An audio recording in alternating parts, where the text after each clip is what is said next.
E buscando do Senhor uma palavra, Ele me deu um tema que diz: uma vida, diga após mim, uma vida segundo a vontade de Deus. E a pergunta que nos vem na mente é: qual é a vontade de Deus para a minha vida? O que o Senhor quer comigo? Por que eu fui chamado? Por que eu fui escolhido?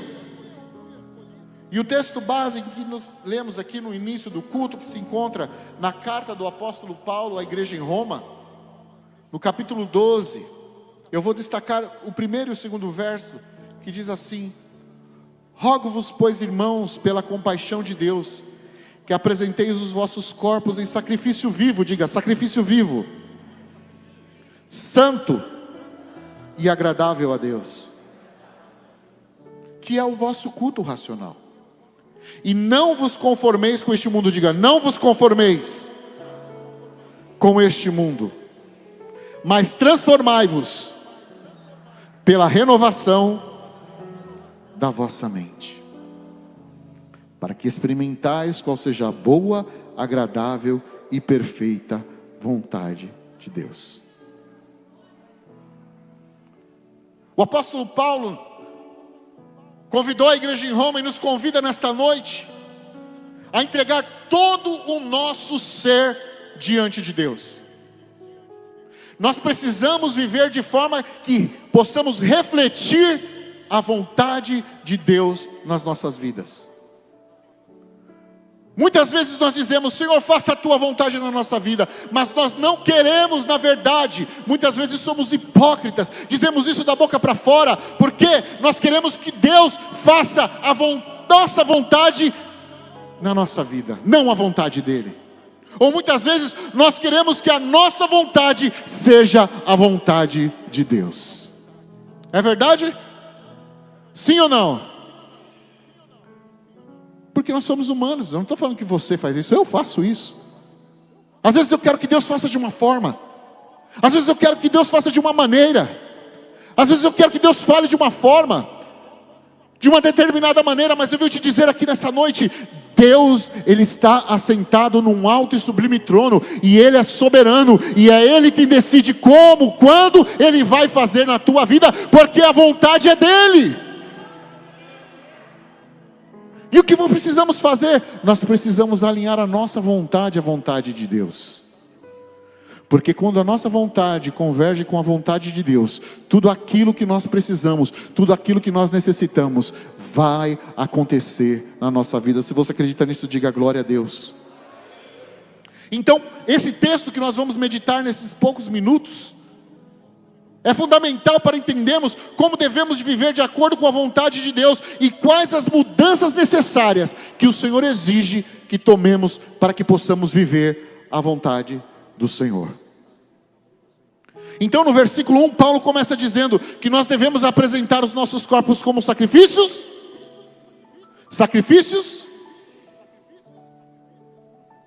Quando Paulo diz que é o nosso sacrifício vivo, o que ele quer dizer? Que nós temos que nos desprender de toda religiosidade, nós temos que nos desprender daquilo que é vazio, daquilo que é ritualístico, e viver efetivamente uma vida de louvor e adoração a Deus. Quantos estão comigo? Diga glória a Deus. Porque é muito bacana você vestir uma roupa de crente, você colocar uma Bíblia debaixo do seu braço, você colocar no seu Instagram lá um versículo bíblico dizendo: só tudo posso naquele que me fortalece. Mas a tua vida também tem que refletir aquilo que você está exteriorizando de forma, na sua roupa, na sua forma de falar, no seu Instagram, na sua rede social. Tudo isso tem que vir de dentro, isso tem que ser vivo, não pode ser letra morta, porque isso vai cair contra você mesmo. Quando vocês estão entendendo, diga um amém. Então Paulo, quando começa a dizer, ele está dizendo: olha, vocês precisam viver de maneira que as pessoas olhem para você, e aquilo que você fala é exatamente aquilo que você faz. E quando Paulo fala de sacrifício, por que Paulo fala de sacrifício? Porque Paulo era um judeu, cresceu aos pés de Gamaliel, ouviu de todas as escrituras desde sua mocidade. E quando ele fala em sacrifício, o que vem na mente dele é aquilo que ele aprendeu no Talmud, nos mandamentos. Então vamos meditar um pouco o que quer dizer o sacrifício.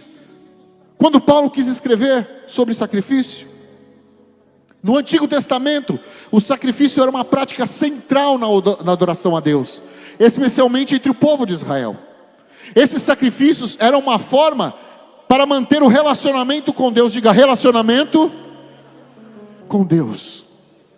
O sacrifício era entregue diante do altar do Senhor, uma forma de agradecer, de dizer a Deus que Ele era poderoso, que tudo pertencia a Ele. E eram realizados no tabernáculo, no tempo que o período que o povo do Israel ficou no deserto, e depois que eles estabeleceram-se na terra prometida, foi construído o templo. Louvado seja o nome do Senhor. Os sacrifícios começaram a ser feitos no templo com a supervisão do sacerdote. Então eu levanto nessa noite aqui os tipos de sacrifício que eram feitos ali no templo e no tabernáculo. O primeiro sacrifício que era feito, que se encontra em Levíticos capítulo 1, diga holocausto. Pouco barulho para muita gente, diga holocausto. Era um sacrifício em que o animal, geralmente um carneiro, um boi ou uma pomba, dependendo das posses das pessoas, era totalmente queimado no altar, e simbolizava a completa dedicação a Deus. Então quando se levava ofertas para o holocausto, era deixado no altar, louvado seja o nome do Senhor, e ali, louvado seja o nome do Senhor, era sacrificado aqueles animais, e aqueles animais eram consumidos pelo fogo, como uma dedicação total daquilo que era entregue diante do altar do Senhor. Quantos podem dizer glória a Deus por isso? Fazendo uma alusão ao nosso sacrifício, quando nós nos entregamos diante do Senhor, nós temos que nos apresentar completamente, corpo, alma e espírito. A nossa mente não pode estar aqui dentro e pensando nas coisas do mundo. A nossa mente não pode estar aqui dentro e pensando nas coisas de lá fora. Nós temos que estar entregues completamente à adoração que foi feita aqui neste lugar. Porque nós não podemos, meu irmão, minha irmã, deixar que as coisas do mundo seguem as nossas vistas. Como eu disse, você não pode vir aqui no domingo apenas para cumprir um ritual. Você tem que vir aqui no domingo, como eu sempre digo, cheio de expectativa. Eu vou chegar lá no domingo, Deus vai usar alguém para falar comigo, Deus vai usar o pastor, Deus vai usar os músicos, Deus vai usar o coral, Deus vai usar a orquestra. De alguma forma Deus vai falar comigo. Venha com expectativas. Deus está aqui aguardando a sua adoração genuína e verdadeira. Se você veio apenas como espectador, para passar o tempo, para cumprir uma tabela religiosa, era melhor você ter ficado em casa assistindo o jogo na televisão. Mas se você veio aqui para adorar em espírito e em verdade, abra a tua boca e adore o nome do Senhor, porque Ele está presente neste lugar para receber a tua adoração. Ele não quer sacrifício de tolo, Ele não quer algo vazio, Ele não quer algo protocolar, Ele quer você por inteiro, Ele quer você de corpo, alma e espírito presente aqui neste lugar. Segundo sacrifício, diga, sacrifício da expiação. Em Levíticos 4 e 5, fala que este sacrifício era feito para expiar os pecados cometidos. Muitas vezes de forma não intencional. O animal, muitas vezes era um bode ou um cordeiro, era sacrificado e o seu sangue aspergido no altar, simbolizando a purificação do pecado. Aqui fala de santificação. O sangue de Jesus é o que nos santifica. Nós não precisamos mais de sangue de boi, de bode, de galinha, de sangue de que animal seja.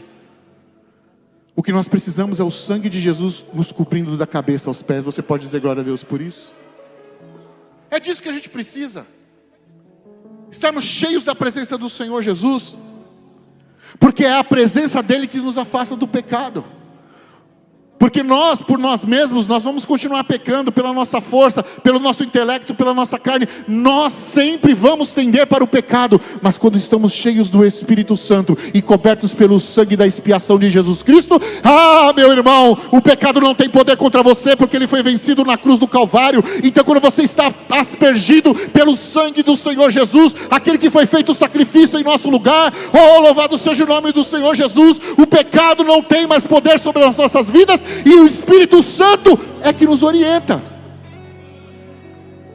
Quando você vai por um caminho, o Espírito Santo fala: não, por aí não, meu filho. Quando você vai por outro caminho, o Espírito Santo fala: ah, por aí sim, minha filha. Porque nós somos guiados pelo Espírito Santo de Deus. Não é significado que você não vai pecar, mas se você pecar, você tem um advogado diante do Pai, que vela por você, que grita com você, que fala diante do Senhor: aqui está o sangue derramado pelo meu irmão, pela minha irmã. Louvado seja o nome do Senhor. Se você acredita nisso, glorifica o nome de Jesus. O terceiro sacrifício, diga: sacrifício de paz. Também chamado de sacrifício da comunhão. Era oferecido como forma de agradecimento a Deus, ou para celebrar uma ocasião especial. Nesse sacrifício, apenas uma parte do animal era queimada, e o restante podia ser consumido pelas pessoas que ofereciam o sacrifício e pelos sacerdotes. O sacrifício de paz fala de comunhão.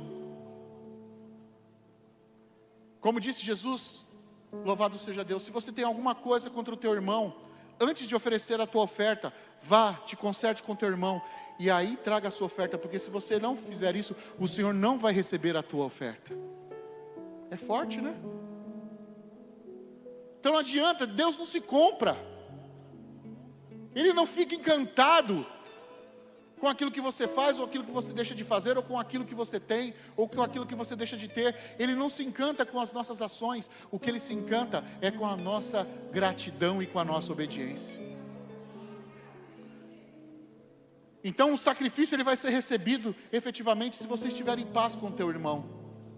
Se você estiver em paz, o esposo com a sua esposa, a esposa com o marido, os filhos com os pais com os filhos, aí sim Deus irá receber o teu sacrifício. E é para ser compartilhado. A paz não é para ficar só dentro da tua casa. A paz não é para ficar só dentro da igreja. A paz que você tem é para ser compartilhada com as pessoas do mundo. Aonde você chegar e tiver guerra, tem que haver paz. Aonde você chegar e tiver gritaria, tem que chegar a paz do Senhor. Aonde você chegar e tiver confusão, não tem que ter mais contenda, tem que chegar a paz do Senhor. Porque Jesus, Ele é o príncipe da paz. E Yeshua Shalom, o nosso Senhor eterno. E louvado seja o nome do Senhor. Aonde chega um crente cheio do Espírito Santo, chega a paz do Senhor juntamente com ele. Então se você chegar no lugar e você é aquele crente de gasolina, que bota mais fogo do que apaga, então você tem que começar a rever a sua vida, porque você não está trabalhando com aquilo na vontade do Senhor. Porque a vontade do Senhor é que você seja agente de paz. Diga: agente de paz. O quarto sacrifício, oferta de manjares. Em vez de animais, essa oferta era entregue em grãos, farinha, pães sem fermento, misturados com azeite e incenso. E ela simbolizava o reconhecimento da provisão de Deus. Por quê? Porque uma folha, uma planta para crescer, um grão para crescer, ele precisa da chuva. E eles entendiam que a chuva era uma bênção de Deus que regava a terra e fazia produzir os frutos, produzir os grãos. E quando eles tinham, louvado seja Deus, a oportunidade, eles traziam essas ofertas de manjares e colocavam diante do Senhor, simbolizando a provisão de Deus. E eu te pergunto: tem faltado pão na tua mesa, sim ou não? Tem faltado algo grande ou pequeno na tua casa, sim ou não? Você está, muitas vezes algumas pessoas podem estar desempregadas aqui, mas eu tenho certeza que não tem faltado o pão de cada dia, não tem faltado o alimento na tua mesa, porque o nosso Deus é o Deus de provisão. Você pode glorificar a Deus por isso? Ele tem contemplado a tua oferta, Ele tem contemplado o teu sacrifício, Ele tem contemplado a tua vida. Louvado seja o nome do Senhor. Então creia que a provisão do Senhor chegará na tua casa e na tua família. Se você acredita, glorifica o nome do Senhor. E o quinto e último sacrifício fala o sacrifício do dia da expiação. Diga: sacrifício do dia da expiação. Foi celebrado recentemente pelos judeus. Eles continuam celebrando esse dia, só que não tem mais o sacrifício, porque eles não têm mais o templo, que é o Yom Kippur, o dia do perdão. Louvado seja o nome do Senhor.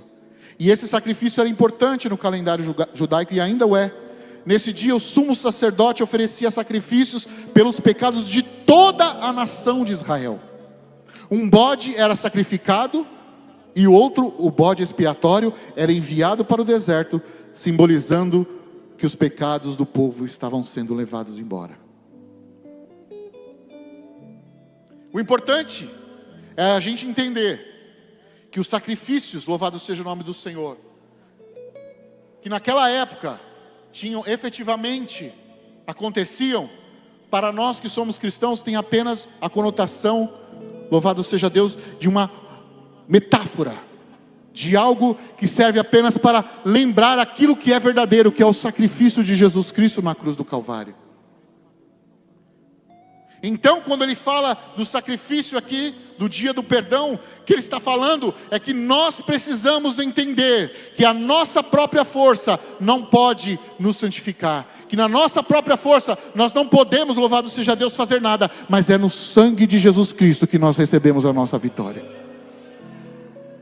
O sumo sacerdote, ele tinha um paramento específico para esse dia, porque só aquele que podia entrar diante da arca do Senhor para oferecer sacrifícios em nome do povo era o sumo sacerdote. Então nas suas vestes, além ali das pedras, louvado seja Deus, simbolizando, louvado toda a grandeza do Senhor, na barra do vestidura do sacerdote existiam sinos, e na cintura do sacerdote tinha uma corda. E quando o sacerdote, que tinha que estar em santidade, diga santidade, entrava no Santo dos Santos para oferecer o sacrifício, o povo ficava em silêncio, ouvindo o barulho dos sinos das vestiduras, nos vestidos do sacerdote.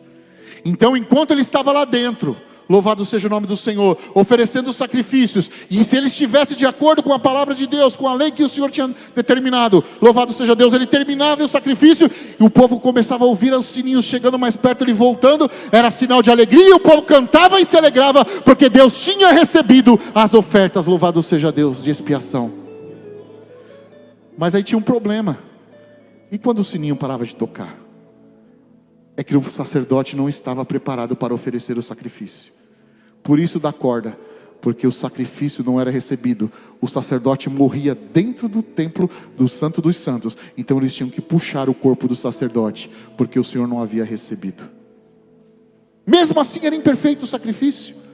Mas eu venho te dizer nessa noite que existe um sacrifício perfeito, que é o sacrifício de Jesus Cristo na cruz do Calvário. É nesse sacrifício que estamos firmados, é nesse sacrifício que nós nos mantemos, louvado seja o nome do Senhor.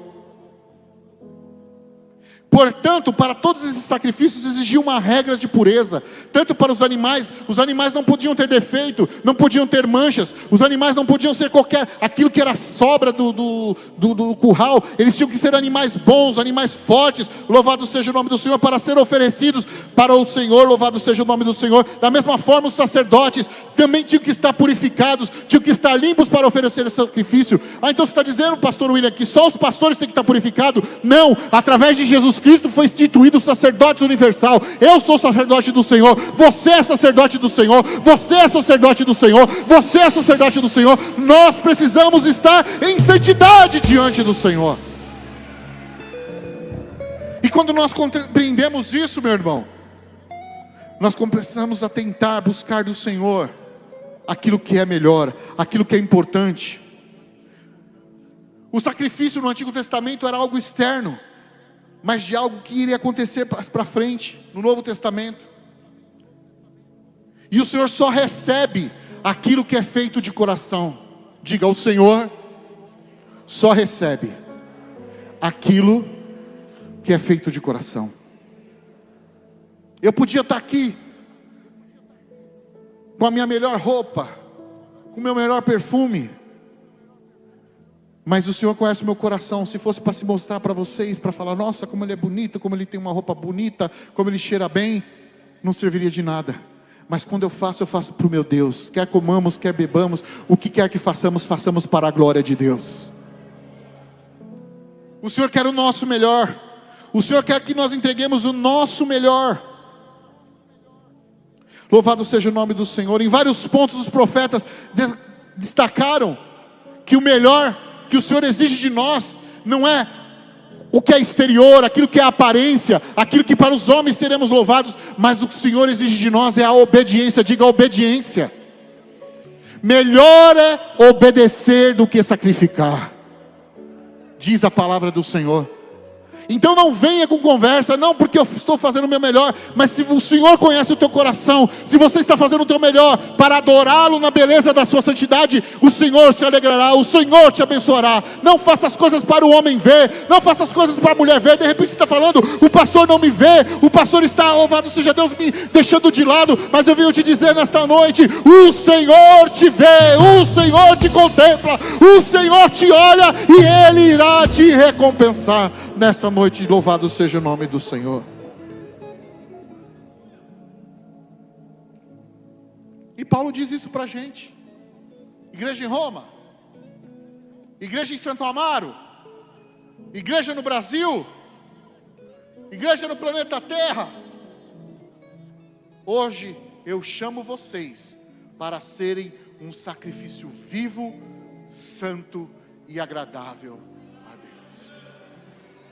Quando Paulo escreveu isso, ele estava justamente pensando nos tipos de sacrifício. E ele vem dizer para nós nessa noite: eu quero que vocês vivam de uma forma que honrem o meu nome na terra. Não vivam de aparência. Não vivam apenas para receber os aplausos deste mundo, porque tudo aquilo que é deste mundo são coisas, concupiscências da carne e vão passar, mas viva para a glória de Deus. Qual o legado que você está deixando para a tua família?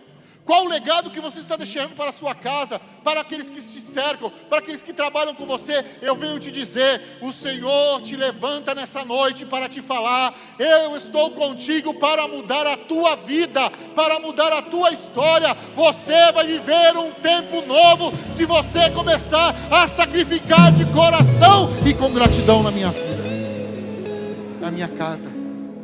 Sacrifica, sacrifica. Sacrifica diante do Senhor. E aí quando Paulo diz, olha, rogo-lhes que ofereçam em sacrifício vivo, santo e agradável a Deus, aqui Paulo fala sobre a oferta das nossas vidas a Deus como um sacrifício vivo. Isso implica, meu irmão e minha irmã, que viver segundo a vontade de Deus envolve uma entrega constante, diga constante. Não é uma vez só, recebi Jesus, pronto, acabou, não, é todo dia. Você tem que morrer todo dia. Você tem que se sacrificar todo dia. Você tem que buscar a presença de Deus todo dia. Quem toma banho só uma vez por semana aqui? Quem toma banho todo dia aqui? É isso. Quem escova o dente todo dia aqui? Oh, glória. É isso que Deus está falando para a gente. Se para nós mesmos, para a nossa higiene, a gente está ali sempre buscando cotidianamente, por que você só abre a Bíblia no dia do culto do domingo, quando você vem adorar ao Senhor na igreja? Se você quer que Deus fale com você, abra a sua Bíblia, busque a presença do Senhor. Imagina você chegar no céu lá e Paulo chegar perto de você, e aí, qual parte da Bíblia que você mais gostou de mim? E você fala, ixi. Imagina, não vou falar nem de Obadias, né?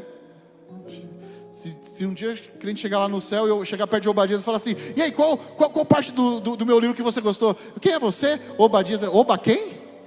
Nem sabe que tem Obadias na Bíblia. Como você quer viver como sacrifício vivo diante de Deus, se você não lê a carta de Deus deixou para você? Pastor William, como você quer viver uma vida de santidade, se você não se aplica em ler a Bíblia, em buscar a palavra de Deus, em ouvir a voz de Deus através da palavra dele, que foi deixada para você? Então nessa noite eu venho te desafiar a buscar mais da presença de Deus, a ouvir a voz de Deus, através da tua vida devocional, através de uma vida de santificação, um sacrifício cotidiano. Busque todo dia buscar a presença de Deus, busque a cada momento estar diante do altar do Senhor, e Ele vai falar com você. Ele vai falar com você. Ele vai falar com você. Jesus Cristo é o exemplo máximo de sacrifício,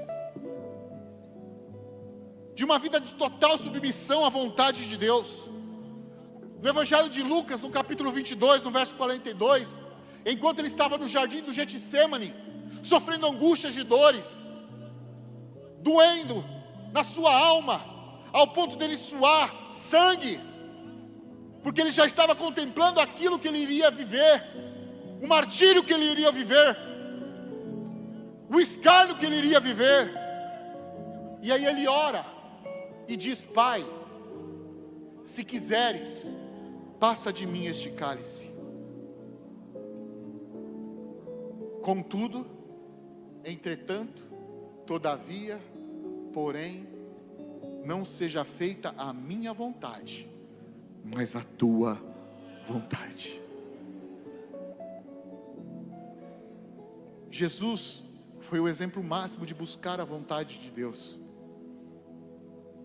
Mesmo diante do sofrimento, mesmo diante da dor iminente que chegaria, que ele já estava contemplando tudo que ele viveria, porque ele sabia que precisaria morrer em nosso lugar para que pudéssemos ter direito à salvação.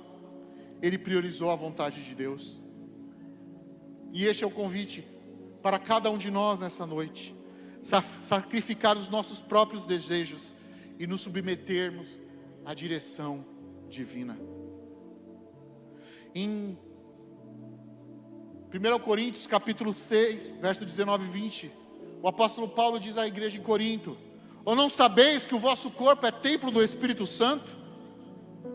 Aqui Paulo está reforçando justamente isso, a ideia que nosso corpo pertence ao Senhor, e nós temos que zelar e usar o nosso corpo para a glória do Senhor. Você pode dizer amém?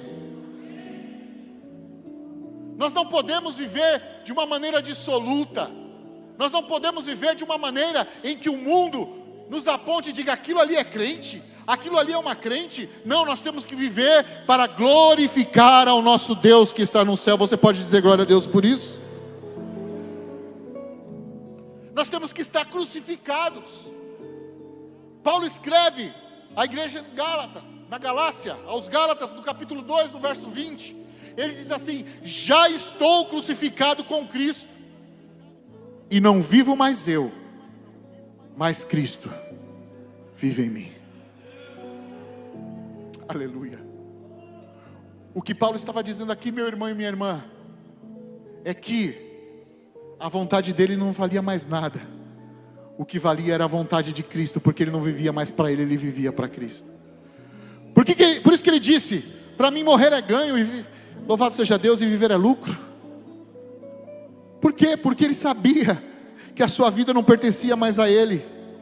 E esse verso ensina que a morte do eu, do egoísmo, e o nosso novo viver em Cristo é algo que precisamos buscar a cada dia, numa entrega total e diária para a glória do Senhor Jesus. Quantos podem dizer glória a Deus? No verso 2, ele diz: olha, não se conforme com o mundo. Quantos crentes já estão conformados com as coisas deste mundo? Quantos crentes já pararam de adorar a Deus, achando que coisas são normais? Quantos estão trazendo o mundo para dentro da igreja? Mas como assim, pastor? Trazendo o mundo para a igreja? Dissensão, discórdia, brigas, contendas, maledicências, fofocas, trazendo esse espírito do anticristo para dentro da igreja, trazendo a chacorrice, zombando das coisas que são celestiais, buscando daquilo que o mundo oferece e deixando de fazer a vontade de Deus. Nós não podemos nos conformar com este mundo. O apóstolo João, na sua primeira carta universal, no verso 2, capítulo 15 e 17, ele diz assim: não ameis o mundo, nem no que o mundo há. O mundo passa e a sua concupiscência, mas aquele que faz a vontade de Deus permanece para sempre. Aqui João nos ensina, meu irmão e minha irmã, que os desejos mundanos são passageiros, enquanto o que vem de Deus é eterno. Você acha que se pecar não fosse bom, o povo não estava pecando adoidado aí? Pecar satisfaz a nossa carne. Só que o fim do pecado é a morte. A nossa carne, quanto mais você vai dando vazão para ela, mais ela vai pedindo, mais ela vai pedindo. Por isso que a Bíblia fala que um abismo chama outro abismo. Quanto mais vazão você dá para a carne, mais a carne vai te dominar. Mas quando você começa a mortificar a tua carne, quando você começa a não se conformar com o mundo, o Espírito Santo de Deus te ajuda a vencer a tua carne, e você começa a viver um tempo novo, um tempo de alegria, um tempo de paz, um tempo de fazer a vontade de Deus. O amor do mundo não te satisfaz mais, aquele vazio que, louvado seja Deus, a satisfação da carne deixa no homem pecaminoso, ela é preenchida pela presença do Espírito Santo, e você começa a viver a glória de Deus na tua vida. Tiago capítulo 4, verso 4 diz: infiéis, não sabeis que a amizade do mundo é inimizade contra Deus? A conformidade com as coisas do mundo nos afasta de Deus. Aqui ele não está falando a amizade com as pessoas do mundo, porque nós temos que ter relacionamento com as pessoas, até porque como que você vai alcançar o seu amigo que não é crente, o seu parente que não é crente? Aqui ele não está falando amizades com o mundo, o que ele está falando é amizade com o mundo, não com pessoas do mundo. A amizade com o mundo é quando você busca fazer a vontade daquele que é o Deus desse século, que é Satanás. A amizade com o mundo é quando você busca fazer a vontade daquele, louvado seja o nome do Senhor, que reina nessa terra. Quando você busca, louvado seja o nome do Senhor Jesus, fazer a vontade do mundo, meu irmão, mas eu venho te desafiar nessa noite a fazer a vontade de Deus, não se conformando com este mundo. A vida cristã é uma vida de oposição às coisas deste mundo. Enquanto o mundo está dizendo que casamento com homem, homem com homem é certo, mulher com mulher é certo, que o aborto é certo, nós nos levantamos como igreja e dizemos: não, nós somos a igreja do Senhor, e profeticamente profetizamos que o Senhor ainda tem uma palavra para este mundo, para deixar as coisas deste mundo passarem. A nossa vida não pode se moldar à cultura cristã, à cultura mundana, onde tudo é permissivo, onde as pessoas fazem o que querem e querem viver dissolutamente, criam um Deus de acordo com a sua mente. Mas eu venho te dizer, não se conforme com este mundo. Mas eu não estou dizendo se conformar, louvado seja o nome do Senhor, é você sair brigando com todo mundo, é você pregar através da tua vida que o Senhor Jesus, Ele é poderoso para transformar a situação. Estou dizendo para você sair batendo em todo mundo, não. Seu mundano, seu incrédulo, né? Tem uns crentes que na rede social, misericórdia, julga todo mundo, briga com todo mundo. E eu venho te dizer, não, é através da tua vida de mansidão.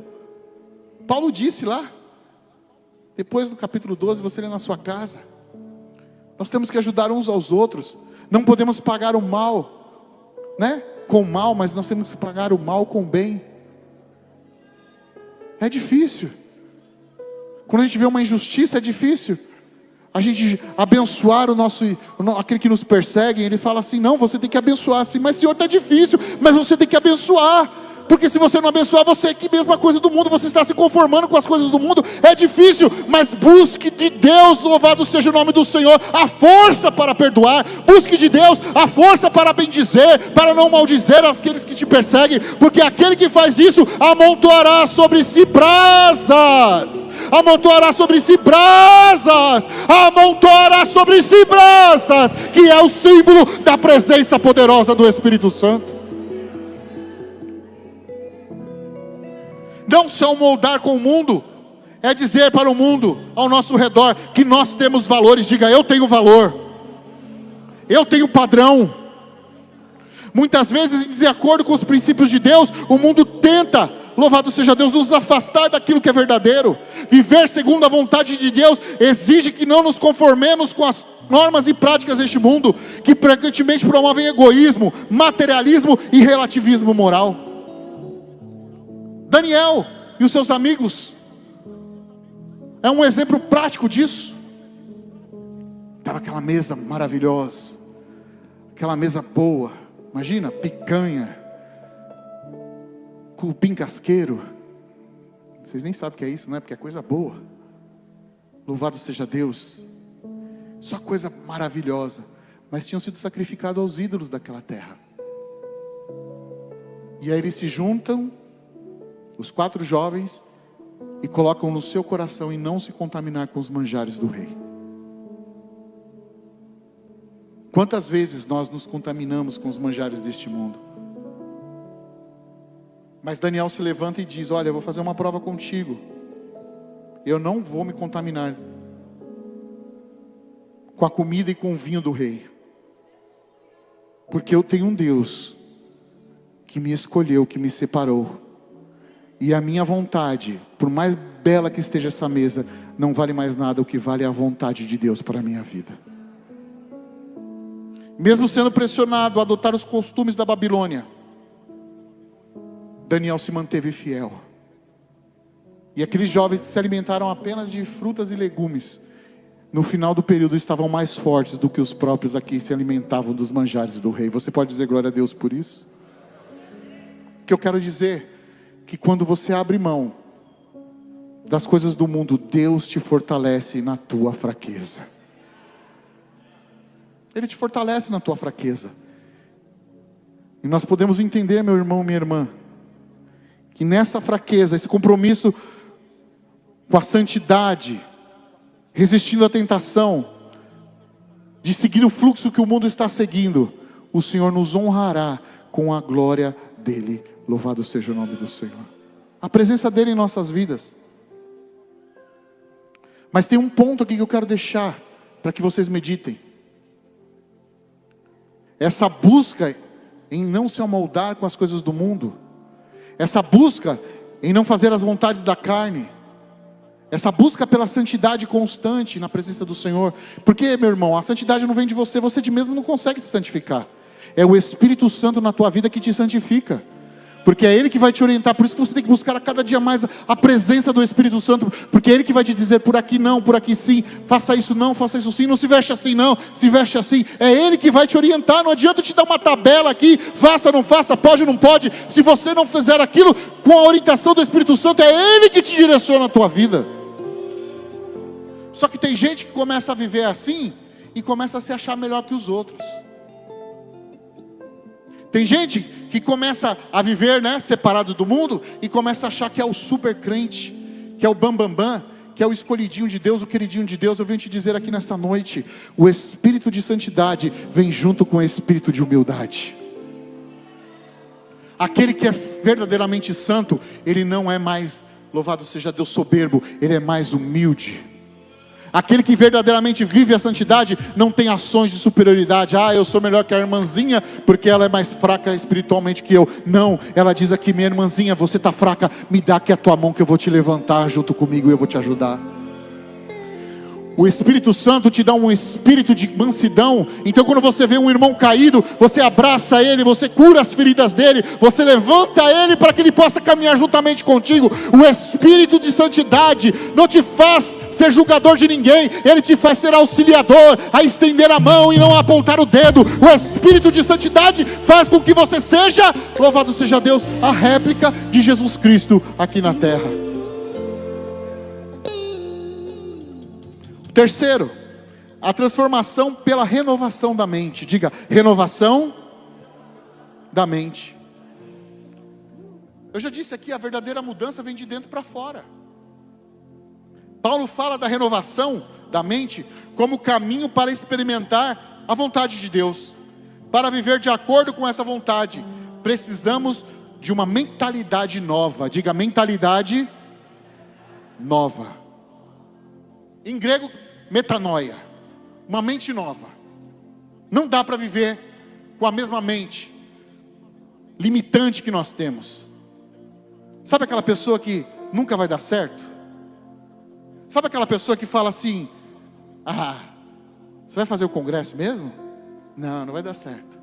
Ou aquela pessoa fala assim: essa roupa não vai dar certo, seria melhor se fosse outra cor. Sabe aquela pessoa que está sempre te parando, tentando te trazer para trás, te trazer para baixo? Por quê? Porque ela tem uma mente atrofiada pelo pecado. Mas eu vou te dizer nessa noite: Deus tem uma mente nova para te colocar. E a mente de Cristo, você vai começar a ver coisas que você não via. Você vai começar a sonhar coisas que você nem pensava. Você vai começar a realizar projetos que estavam engavetados, porque agora Deus vai te dar a estratégia, Deus vai te dar a mente dele, para que você possa realizar aquilo que você precisa realizar. Para que possamos viver a vontade de Deus, precisamos mudar a nossa forma de pensar, a nossa mentalidade. Paulo, à igreja em Éfeso, escreveu no capítulo 4, no verso 22 e 24: despojai-vos do velho homem, e vos renoveis no espírito da nossa mente. A renovação envolve deixar para trás atitudes e comportamentos do velho homem, do velho eu, da velha mulher, e revestir-se de uma nova natureza em Cristo. Despojar-se é largar, é arrancar, é tirar de si aquilo que era velho, aquilo que te parava, aquilo que te limitava, para viver um tempo de glória, para viver um tempo novo na sua vida. Se você acredita nisso, diga amém. Paulo ainda escreveu na igreja em Colossos, no capítulo 3, no verso 2: pensai nas coisas que são de cima, e não nas que são da terra. Isso implica em reorientar nossos pensamentos para as realidades celestiais e eternas. Não adianta você querer cidadão do céu e só pensar nas coisas da terra, só pensar em ganhar dinheiro, só pensar em ser o melhor. Mas eu quero te dizer aqui nessa noite: comece a pensar nas coisas do alto, comece a pensar nas coisas celestiais, que Deus vai realizar, aleluia, aquilo que Ele tem para realizar na tua vida. Buscai primeiro o reino de Deus e a sua justiça, e as demais coisas nos serão acrescentadas. Foi isso que o Senhor Jesus nos disse. Busca que é do alto. A sua mente irá se renovar lendo a palavra de Deus. A minha sogra é um testemunho vivo.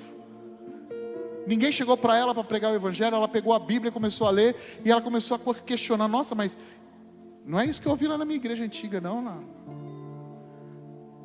O negócio é diferente. E ela começou a ler a Bíblia, e falou assim: não, eu vou na igreja dos crentes, lá eles pregam a Bíblia.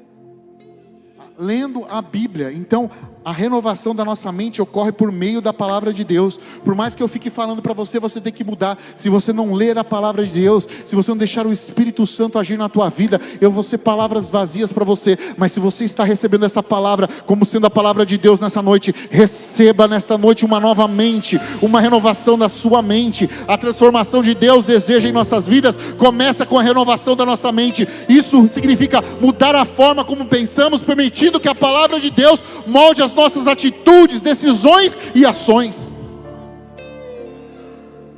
Paulo é um exemplo disso. Ele era Saulo, todos tinham medo dele. O pastor pregou isso daqui semana passada.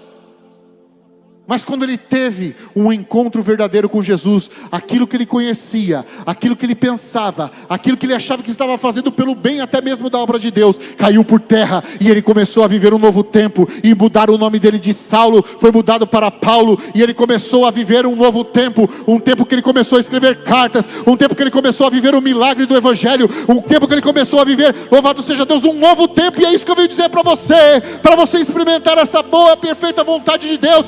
Comece a renovar a tua mente, comece a receber do Espírito Santo aquilo que o Senhor tem para entregar na tua vida e na tua fé.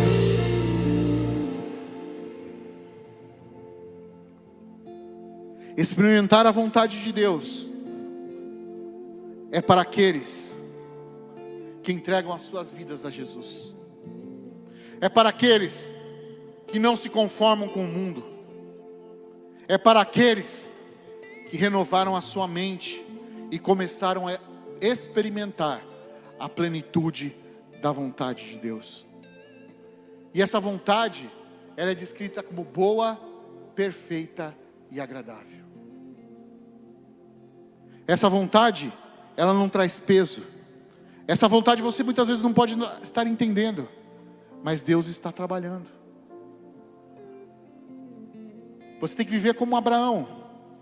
Por muito tempo buscou a sua vitória, o seu filho, e de repente o Senhor pede o seu filho, o seu único filho, como um sacrifício.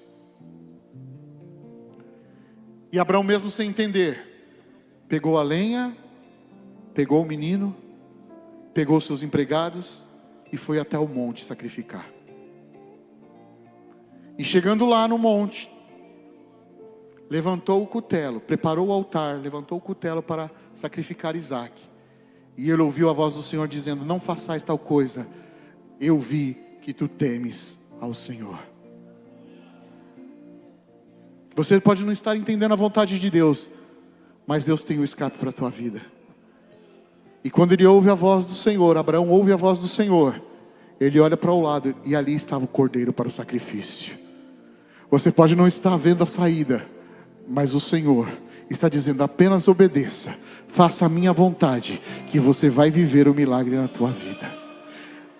A provisão irá chegar na tua vida. E naquele momento, louvado seja o nome do Senhor, Abraão, no meio daquele lugar de Jeová Jiré, Deus proverá.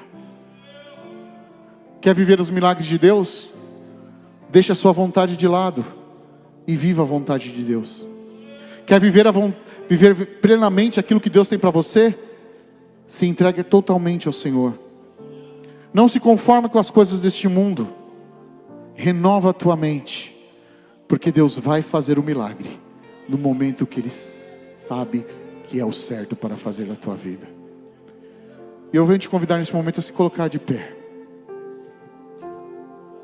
E venho te desafiar nessa noite.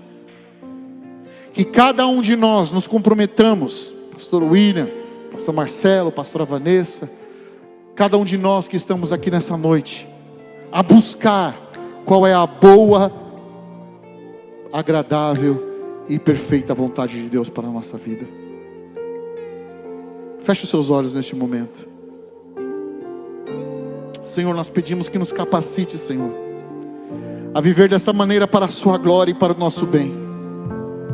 Senhor, nós viemos pedir aqui, Senhor, para nos ajudar, Senhor, porque nós de nós mesmos nós somos fracos, mas nós queremos, Senhor, viver segundo a tua vontade, Senhor.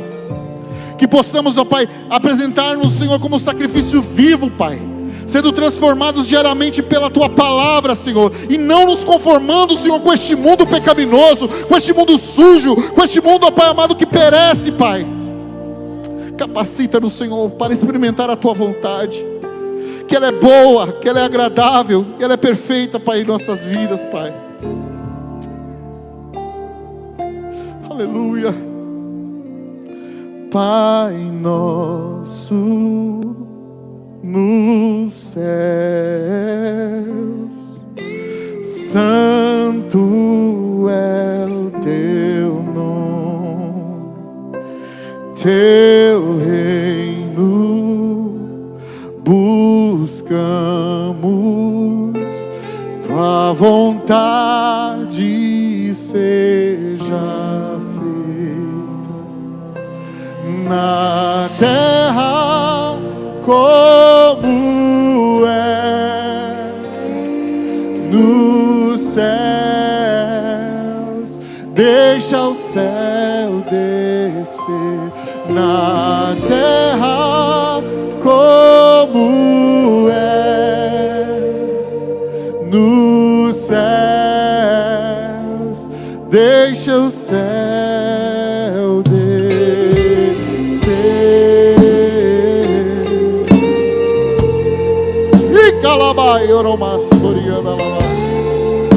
Oh, Pai nosso, cante. Pai nosso no céu, santo é o teu nome, teu reino buscamos, tua vontade seja feita na terra. Diga!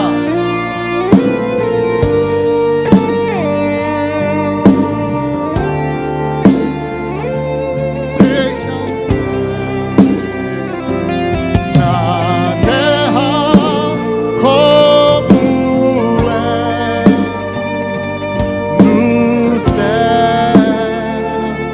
Deixa o céu descer.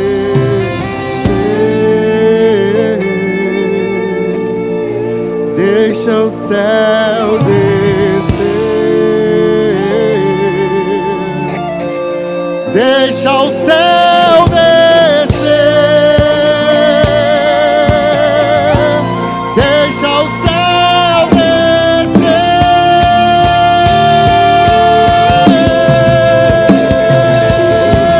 Teu é o